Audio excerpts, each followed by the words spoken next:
New Hampshire, and Al Gore's home state of Tennessee that they stole. They stole at 8 o'clock Central Time. Robert Novak said that Bush is not doing well enough in eastern Tennessee to carry the state. Gore, you just can't beat Gore there. And suddenly, what happened is they took Florida off the board for Gore, excuse me, and within a minute they called Tennessee for Gore. And at that point, over 35,000 votes were transferred out of Tennessee. And they were transferred to a CNN voter news service reporting office in Atlanta, Georgia. CNN. Yeah, who's up there announcing all this crap? That little I'm not going to use the word on the air, that Judy Woodruff, Al Hunt's.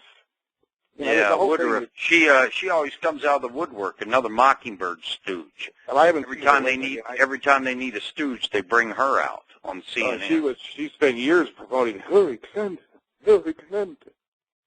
Yeah. Two little CIA witches. Yeah, sure. Back in the 1990s was demonizing the American people and the so-called militias, because people were forming militias. And people were attending patriotic meetings, listening to the truth. And she was one of the ones that was out there on the front lines demonizing the American people on a continuous basis. So when we talk about this filth in the media, they need to be dealt with just like the rest of them. They have harbored, in a sense, they have co-conspired with this criminal element to feed the American people nothing but a huge lie, which is a form of perjury, and they've been complicit in this treason and sedition that has reached this level. So they themselves can be taken in and tried as well. So I advocate the American media needs to be arrested, a big majority of them, especially stooges on TV. Well, the best thing that can happen to these people, and it's coming soon, is when the derivative market collapses again, which it will, because the Chinese have already pulled the plug, is they won't be able to pay the salaries of these people. They won't even pay to keep themselves on the air. They'll collapse all at once. The whole thing will collapse, and it's coming. And at that point, then you have, I don't know, you're gonna see Obama obviously is up there.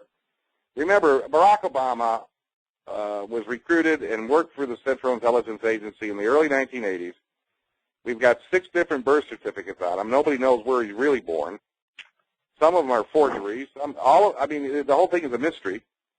The likelihood is Obama is not born in the United States. The likelihood is highly likely that his father was a British citizen at the time of birth, a British subject, which makes it, a murky question about his eligibility to be president.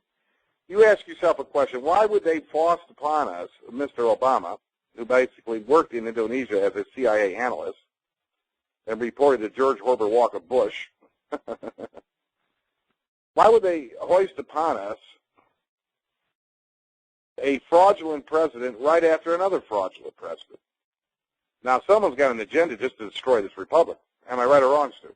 You are correct, Tom. And it's the Knights Templar bankers. Yeah, now... they're like, and I want to make a comment about that. These people are sick. They're cycles. I mean, they're like little kids. Well, if we can't have it, neither can you. Oh, exactly.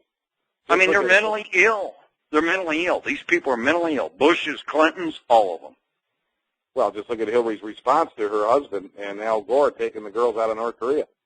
And Secretary of State. He is. I mean, come on. I mean, it's like a 10-year-old girl up there. Dysfunctional. But who got her? She wanted that job because she wanted to confer. She wanted to have access to money. Just recently, I wanted to report this to people. The legal violence settlements were frustrated once again by George Herbert Walker Bush, by Greg Craig, his White House counsel, was a skull and bonesman, was John Kerry's stooge, and his basic was Elian Gonzalez's attorney during the anti-Al Gore Florida PSYOP in 2000. And once again, they frustrated. One of the reasons Daddy didn't go to the funeral is he was too busy trying to move money around and prevent people from getting the money funds back into the U.S. Treasury away from him. He is the most dangerous sociopath in the world right now, Daddy Bush. George Herbert Walker Bush. He's, folks, if you want to target somebody to arrest them, this is the guy to get. If you want to start stopping this Bush-Clinton crime syndicate and the destruction of America, this is your number one target, George Herbert Walker Bush.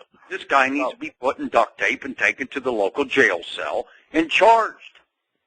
Well, let's make clear we want to arrest him. That's the point. Make clear that. What happens if a cop comes to arrest you, Tom, and you refuse arrest?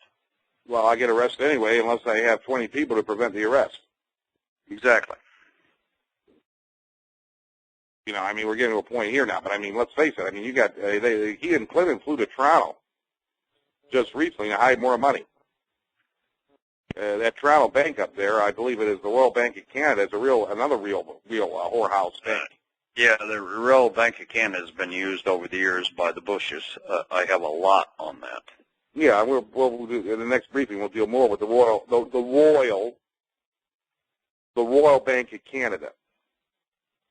You know, come on. I mean, here we have, and of course, you know, we got these Canadian journalists on TV presenting news to us. Morton Zuckerman, David Frum.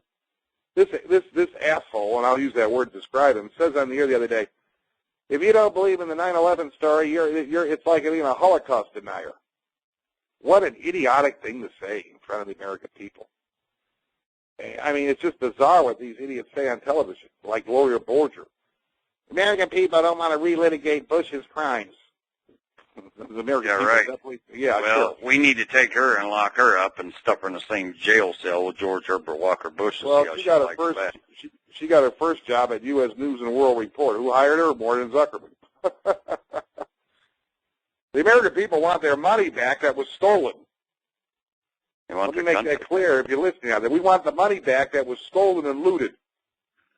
That's what we're dealing with here. Looted, stolen, and looted. That's the key words. Write it down, folks. Stolen and looted.